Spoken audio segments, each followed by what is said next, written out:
اوقاتكم اصدقائي. اليوم اكلتنا فخدة دجاج، يعني مع الرز.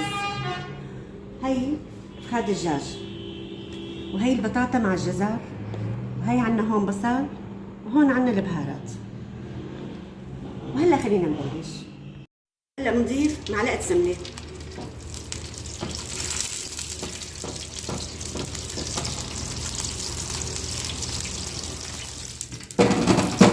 هلا بنضيف البصل،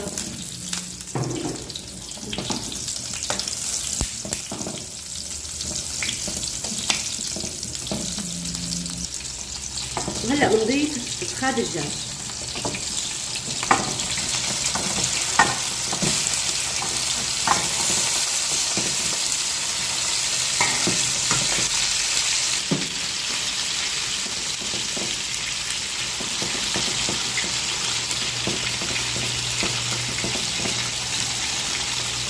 خليهم يتحمصوا مع بعض سوا. وهلا بدنا نقلب الدجاج.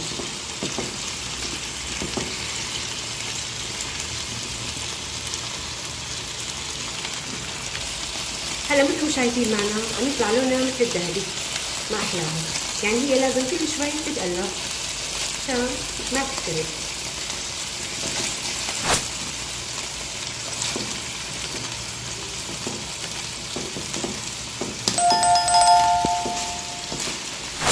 هلا قلبناهم، نرجع كمان بنغطيه. هلا بعد ما استوى معنا الدجاج نص استواء، صار فينا بقى نحط البطاطا والجزر.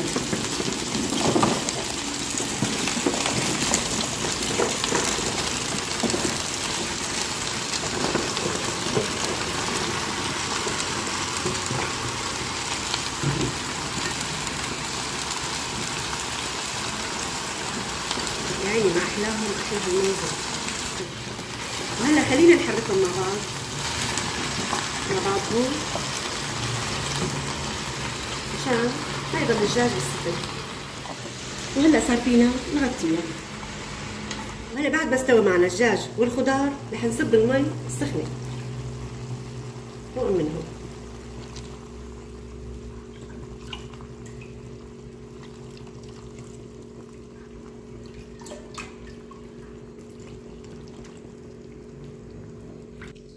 وهلا رح نحط بعد ما عبينا النصبه المي، رح نحط البهارات كلها فوق منها، وانا بضيف لكم اياهم البهارات كلهم اساميهم بالفيديو.